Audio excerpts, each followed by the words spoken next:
Good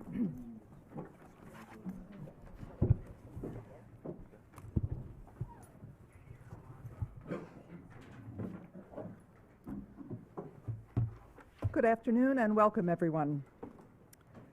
We've come together today to discuss with you an effort to bring relief to Californians who find themselves facing an agonizing death without the legal option to end their suffering as they choose.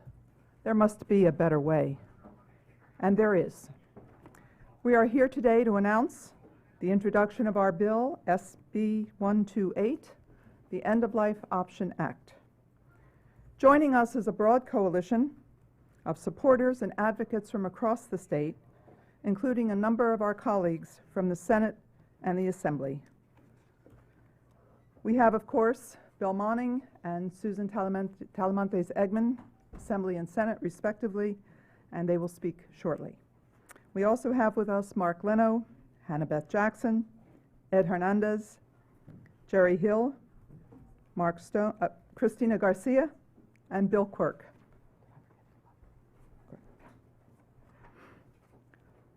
Much has changed in the last 10 years since this was last discussed in the California legislature. 4 more states, Washington, Montana, New Mexico, and Vermont, have joined with Oregon to adopt laws for the end-of-life option. SB 128 would allow terminally ill, mentally competent Californians the option to request and obtain a prescription from their physician for aid in dying medication to relieve pain and ease suffering. In order to receive the prescription, the terminally ill person is required to have 2 physicians confirm their prognosis of 6 months or less to live. They may not qualify solely because of age or disability. Participation in this law by physicians or by any person is voluntary. There is a full range of options available to people in the final stages of a terminal illness: other treatment, pain management, comfort care, and hospice. This bill would add 1 more option as a last resort. SB 128 closely follows Oregon's law, which took effect in 1997, 17 years ago. Oregon's experience demonstrates that this option has been used successfully, yet sparingly, without the negative outcomes that opponents predicted at the time. Support for this law runs across all demographic categories, from every ethnic, religious, and economic background. It is not a partisan issue. It is about personal freedom and guaranteeing the terminally ill Californians the right to exercise this option if they believe it is right for them. How each of us spends the end of our lives is a deeply personal decision, and that decision should remain with the individual as a matter of personal freedom and liberty, without criminalizing those who help to honor our wishes and ease our suffering. This law will honor that freedom with appropriate protections to prevent any abuse. And now Senator Bill Monning and Assemblymember Susan Talamantes-Eggman will tell you more about this important legislation and our efforts in the area. And you will hear from the family of Brittany Menard and other advocates. We would ask you to please save all of your questions until we leave the podium and we come down to you. That will be at the end of the press conference, and we have set aside time at that point to answer any questions that you have. My colleague, Senator Bill Monning.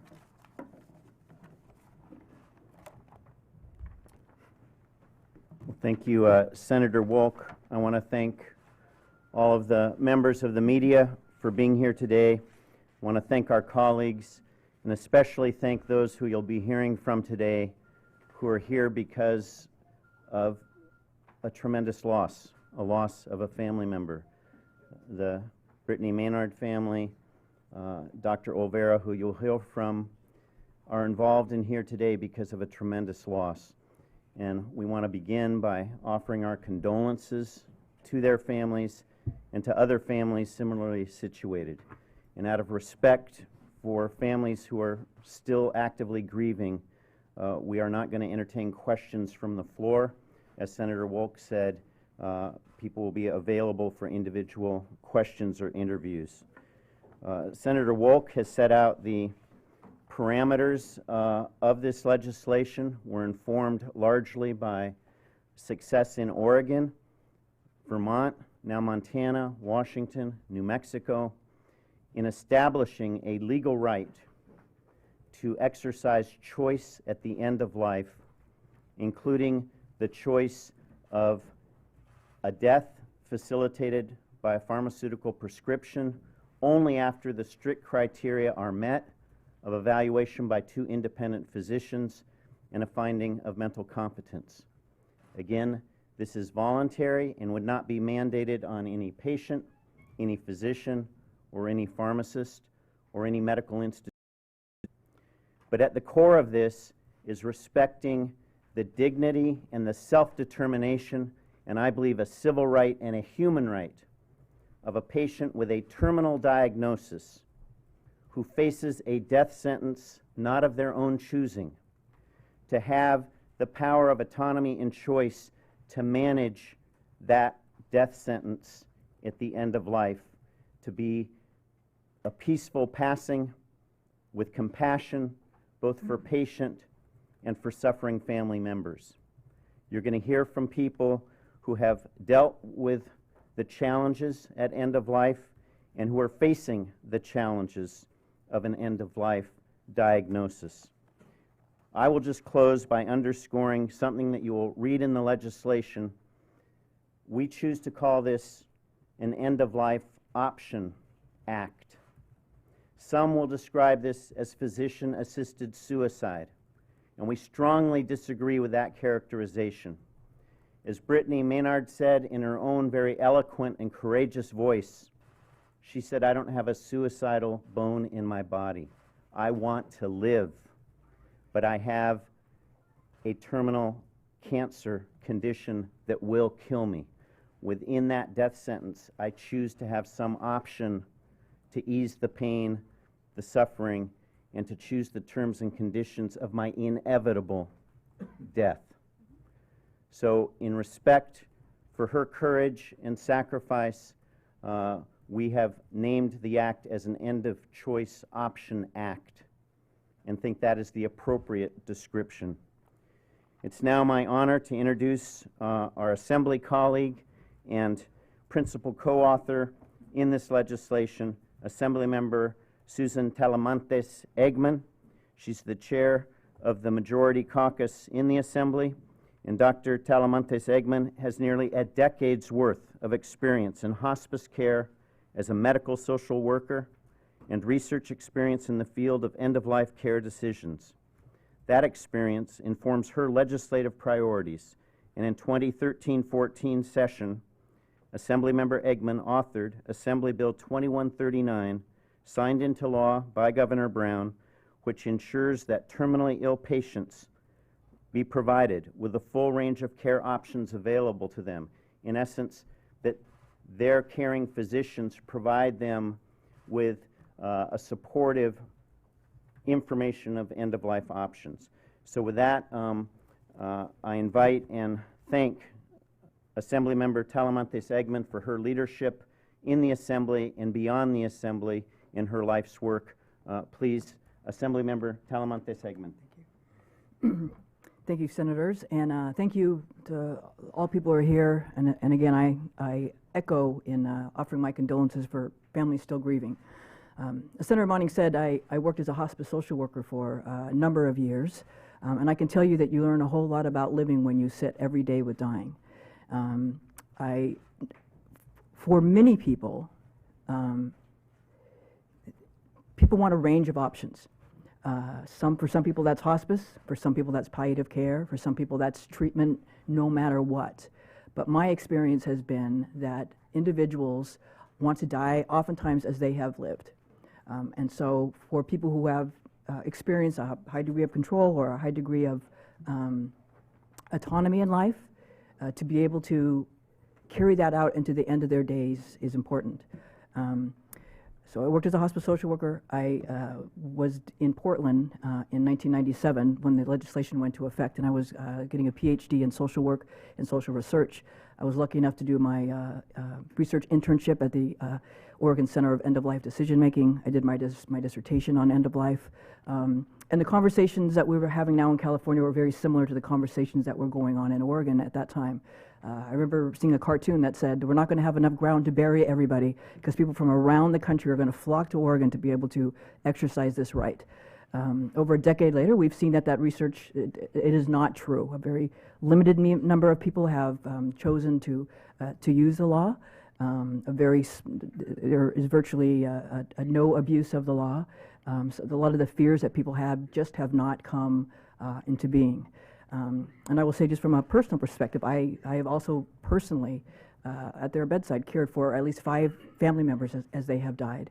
And so I come at this from many different perspectives. And I can tell you, in doing my bill last year, 2139, because previously, if a patient had a terminal illness from which no cure was expected, the law was that a physician, if asked by that patient, if asked by that family member, what are our options, would then say, you have hospice, you can do palliative care, you can do nothing, you can continue on.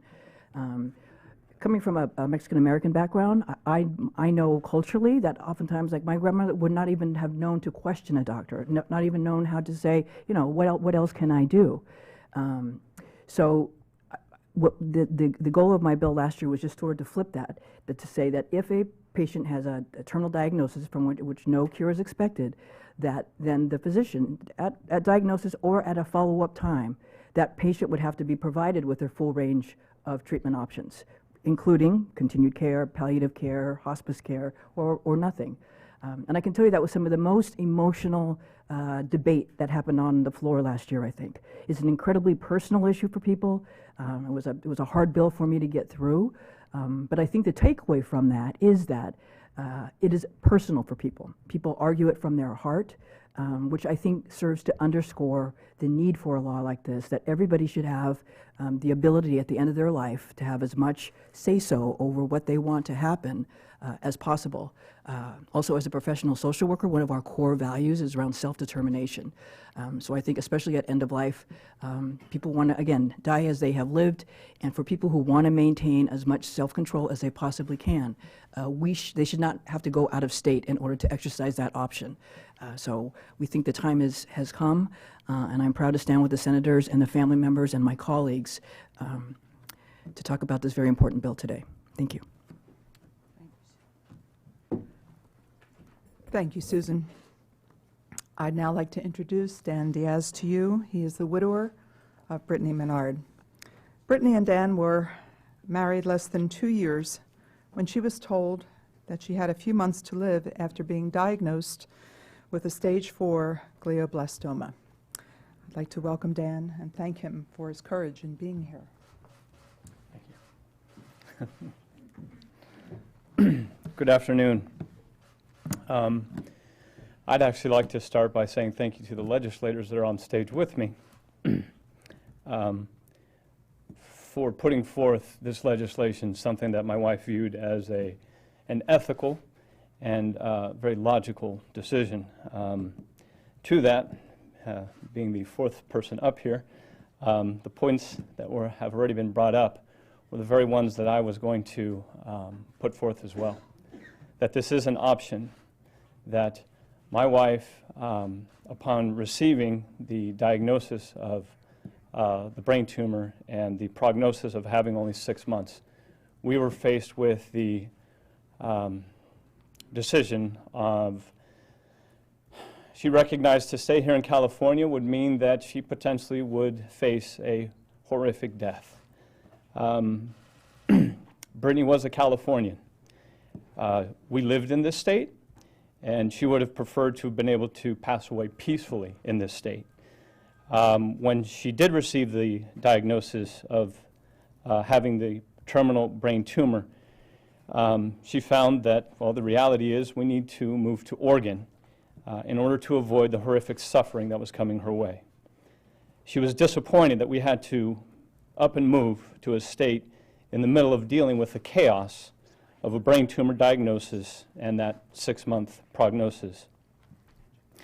So my comments will be brief in that this option is something that Brittany and I thought should be available to all Californians and all people, really, regardless of what state they happen to reside in.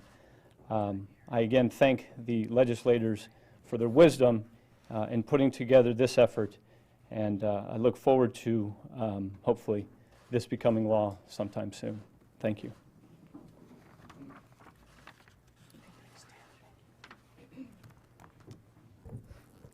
Well, thank you, Dan. I also want to acknowledge a colleague, Senator Mike McGuire, who's joined us with our other colleagues. He wasn't introduced earlier. It's my honor and privilege to introduce to you Debbie Ziegler. Debbie is the mother of Brittany Maynard. Debbie wants to be a loud voice for her late daughter. Debbie made international headlines when she responded angrily to the Vatican's criticism of her daughter's decision to end her life under Oregon's Death with Dignity law. This is her first, she's had some media engagements. This is really her first public presentation, and so would ask respect and please no questions from the floor at this point. We're honored by the courage of the entire family. I present to you Mrs. Debbie Ziegler.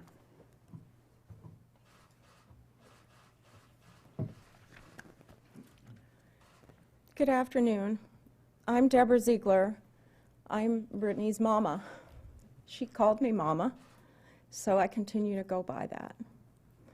I want to thank Senators Bill Monning and Lois Wolk for authoring this End-of-Life Options Act, because this will help people who could not do what my daughter and our family had to do.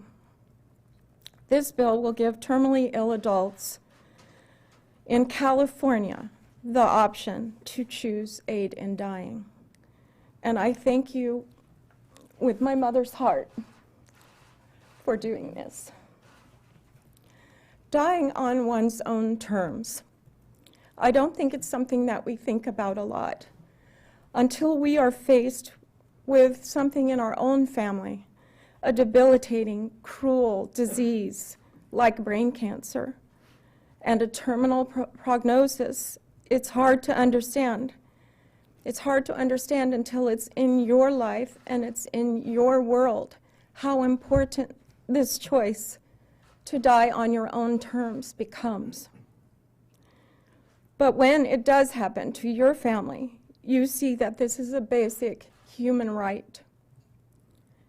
In order to capture this option and what it meant to my family, I'm going to share a conversation that I had with my daughter.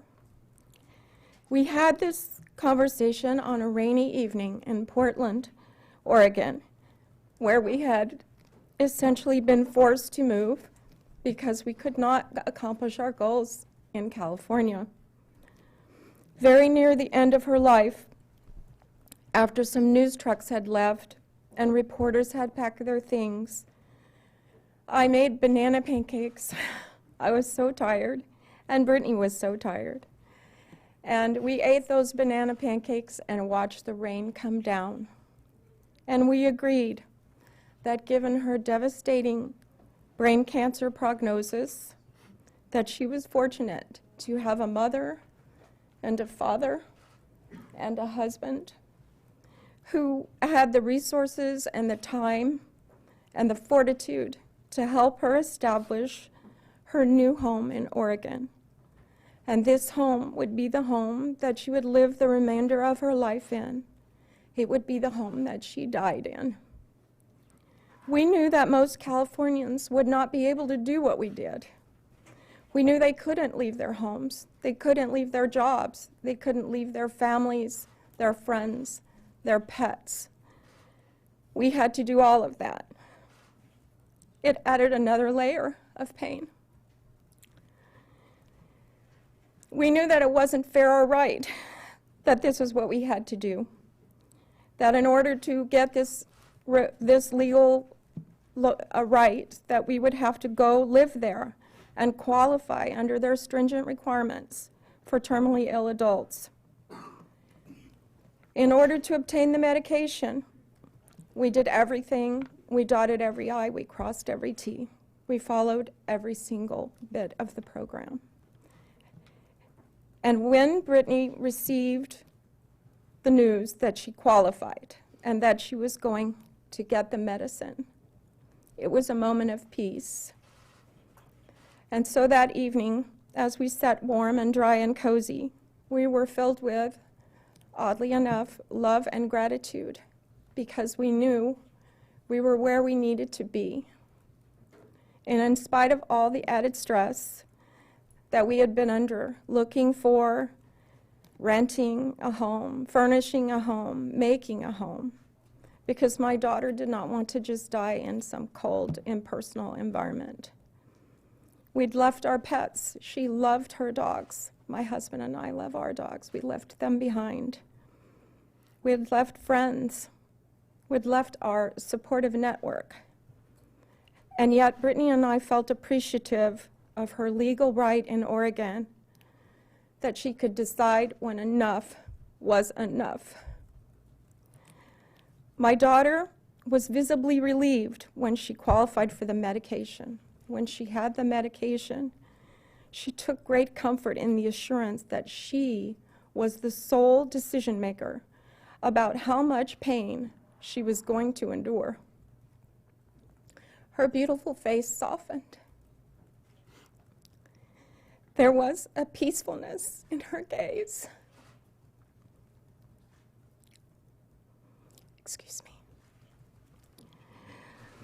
Take a sip. Take your time. You're doing great. Californians, you now have a right. You have the opportunity to bring this option to this state. And I implore the citizens of this state, contact your senators, contact your assembly members, stand up and make your voice heard, even if it shakes, like mine. Please help me carry out my daughter's legacy. Please help me assure that other terminally ill patients don't face what we had to face. My daughter was full of life and energy, and she was determined that she would live life to the fullest, and then she would go quickly, without pain. She would slip away from us. There's a strange thing that comes with qualifying for this in the end. It gives you the ability to relax. Thank you. I'm so sorry. Once Brittany knew that her plan was in place, she could relax. And she and I had seconds and minutes and sometimes hours of sheer bliss. We went camping. We went to Alaska. We went on this boat trip that was magical. We went to a park in Washington, Olympic State Park. We went on hikes. We looked in tide pools. My fondest memories are of her bent over things, photographing them. And for those minutes of time, she forgot that she was dying, and she just lived. I am so grateful that we could live those moments free of terror, free from that terror that was reaching out for us every minute of every day until we knew this was going to be as she planned. And the night that we sat eating banana pancakes and looking out the window and the rain driving against the pain, she reached for my hand and she said, "Mama, given the hand of life that we were dealt, this is as good as it gets, Mama." And it was. Thank you very much.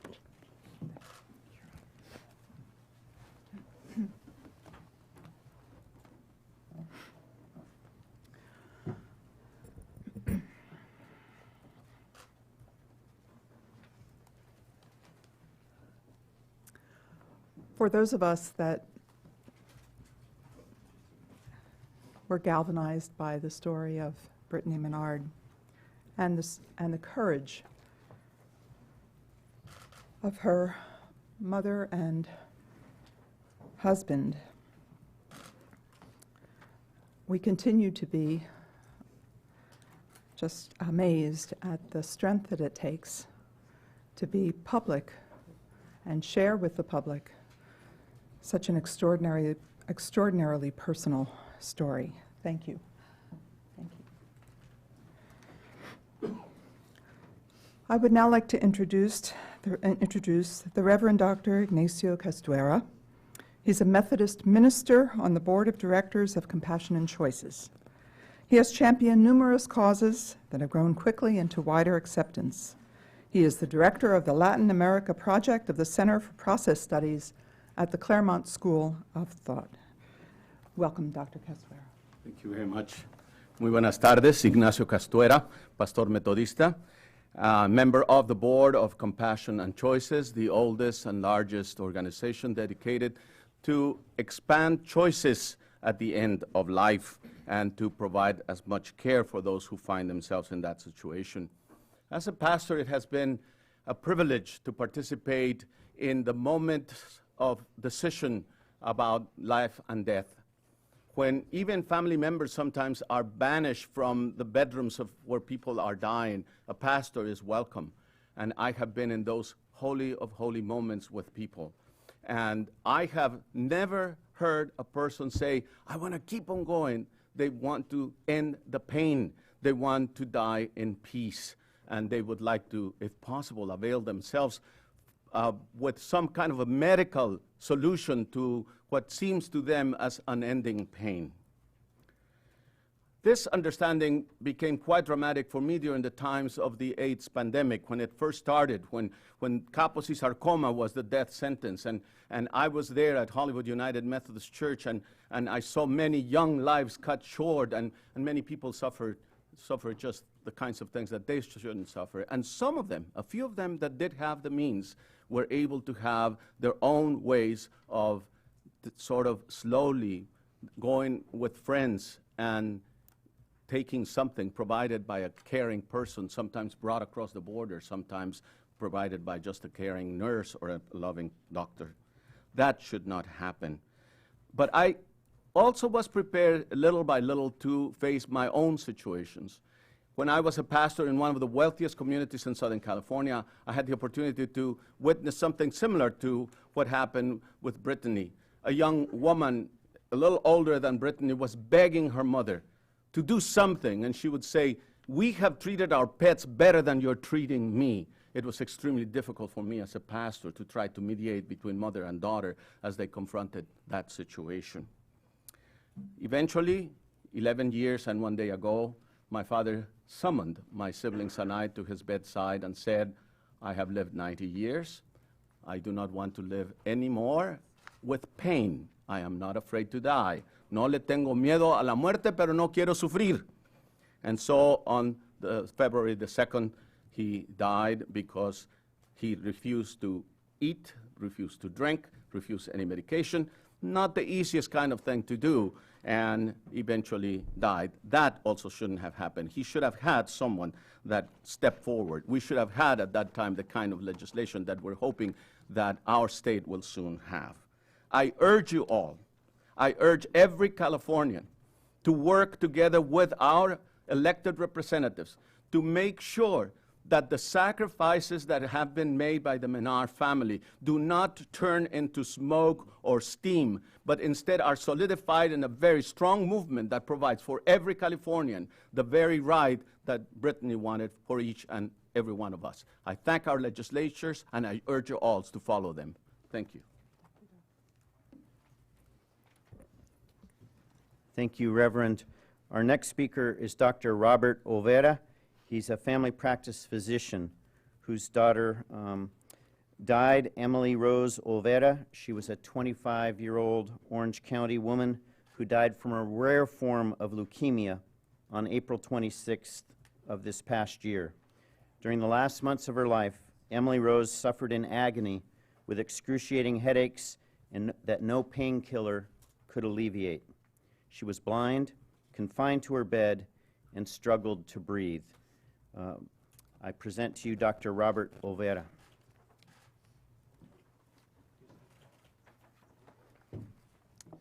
Thank you for having me here today. Thank you, senators, assembly members, members of the press, and most of all, Compassionate Choices. My name is Robert Olvera. I'm a physician. I'm a veteran of the United States Air Force during the Vietnam era, and I'm Emily Rose's father. Until recently, end-of-life options would never have crossed my mind. But last spring, I saw my cancer-stricken daughter confined to a bed, blind, struggling to breathe, with headaches that no medicine could alleviate. "Give me some pills so I can go to sleep, Daddy," Emily said in a barely audible voice. "I don't want to be chemo sick. No one should have to live like this." As a Catholic, I never lost hope. I said every prayer I learned from my days as an altar boy in East Los Angeles. But as a Harvard-educated physician, I knew what was in store for Emily. I knew the end was near. Emily had a rare form of leukemia that crept into our lives when she was only 7 years old. Emily Rose received her last rites before she died in our home in Santa Ana. She had hospice care after a 17-year struggle with leukemia. But she didn't die the way she wanted to. My 25-year-old daughter should have had the option to request a prescription for aid in dying medication to prevent her 4 months of agonizing pain and torture that ended in April of last year. The Catholic Church has taught me that only God has the right to take our lives. But does God want his children to suffer? Cancer destroyed my daughter's brain. I watched Emily Rose decompose in front of me. She suffered horribly as I sat next to her, not being able to do anything. My hands were tied. Seeing a daughter suffer and die slowly is torture. Any parent will tell you that. Why did my little girl have to suffer needlessly from relentless pain at the end of her life? Why did she have to endure medical interventions that produce more pain than relief? All of this left her a shell of who she used to be. Emily Rose didn't want doctors or hospitals. She wanted her dog, her home, her bed, her mother's food, her surroundings. Emily couldn't get medication because it is illegal. I would not have given it to her, but if she had wanted it, she could have had it had we known about Oregon. We would have left in a heartbeat. This was in April. In November, I heard about Brittany's story, and they paralleled each other so much, I felt compelled to come out here and talk to you about this. Emily Rose had to die from cancer, dehydration, starvation, and sedation. It was not a pretty sight. The film keeps playing over and over in my mind again. Any of you that have children, think about this. Think about the legislation. Think about what you're going to do. You have to go from your heart. All of us will eventually meet our Maker, whoever that is, whoever you believe in. I'm at peace knowing that Emily Rose is now in heaven because we talked about heaven and we also talked about hell. I too came from a Hispanic background where not only did we not go see doctors, you did not become a doctor. My dad was a sheet metal worker and he still gets a free cup of coffee anytime he talks about me to his friends. Well, Emily's in heaven now where she's running free from cancer and hopefully she has her vision and her and Brittany have met up and made friends. I pray to God for the passage of the End-of-Life Options Act. Without this law, dying Californians in innumerable pain face a severe threat to their dignity of their lives as it comes to an end. I was told, how can I talk about death? How can I help people die? That's not my calling. My calling is to help people. Well, this may be a news flash, but part of life is death. Everyone in here will pass.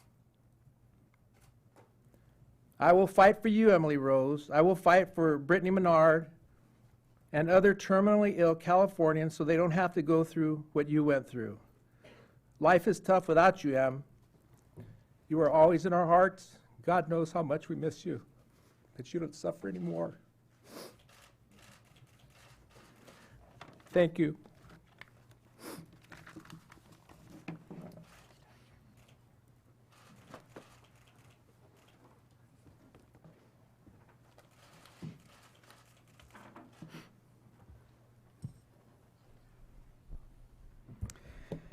Our last speaker this afternoon will be Jennifer Glass. Jennifer was diagnosed with lung cancer 4 months after she was married in 2013.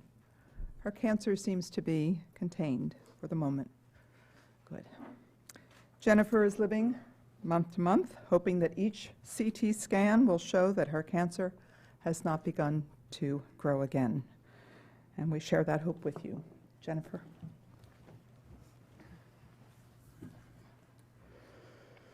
I've always thought of myself as a top of my lungs kind of girl. But that's the very part of my body that betrayed me. Top of my left lung is where the tumor is. 2 years ago, I was diagnosed with advanced lung cancer. At the time, the American Cancer Society statistics estimated my chance of 5-year survival at just 5%. Friends and family said to me, "You'll beat this, Jennifer, you're fearless." Well, I'm not fearless, of course, but I have found ways to fear less. The most debilitating thing about living with life-threatening illness is often the fear that comes with it. Fear because so much is out of your control. If you can take fear out of the equation even a little bit, you can think more clearly, you make better decisions, and with luck, you can find a path to peace. One of the main ways that I fear less is by taking control of what happens to me at end of life. I'm at peace with the idea that my life will end. But how it ends if cancer runs its course terrifies me. Lung cancer is an ugly way to die. I would find great comfort in knowing that I had another option, that I might choose to be done with cancer before cancer is done with me.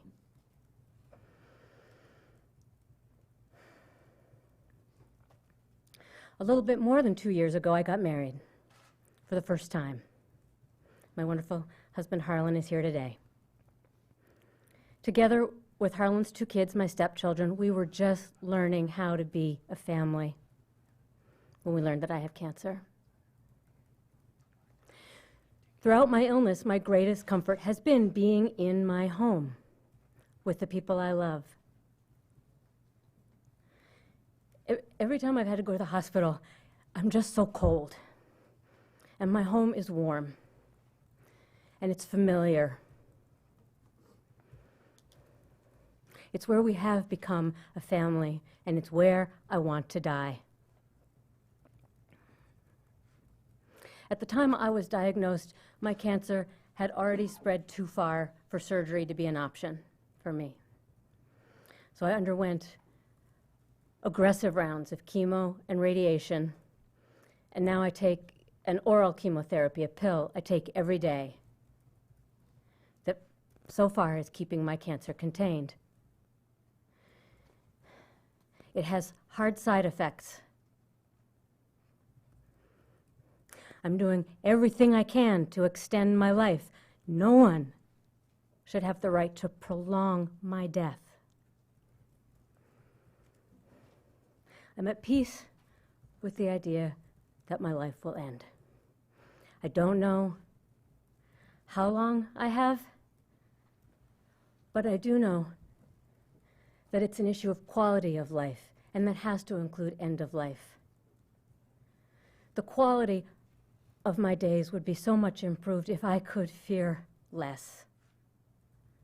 about how it might end. It means so much to me to be here today. I thank all of you. We need your help so that every Californian knows what's at stake for each of us as individuals. So today, I'm asking for your help at the top of my lungs. Thank you. Thank you, Jennifer. Again, I want to thank all of those who have joined us, our legislative colleagues, and those who have shared the most difficult of stories, the loss of a loved one. I want to thank all of you for being here today. I'd say out of respect for the people on the stage and the family members, when we adjourn, we're going to go in a line out into the hall where people will be available for interviews. Because there's a lot of you here, we'd ask that you try to be respectful and short in your interviews so that as many people as possible can ask some questions. I'd also invite you and encourage you to talk to some of the legislative co-authors and get an understanding of why they've come on in support of this bill. I also want to close by thanking especially Compassion and Choices for its work in California and nationally, as well as the California Senior Legislature, which has ranked this issue and this legislation as one of its #1 legislative priorities.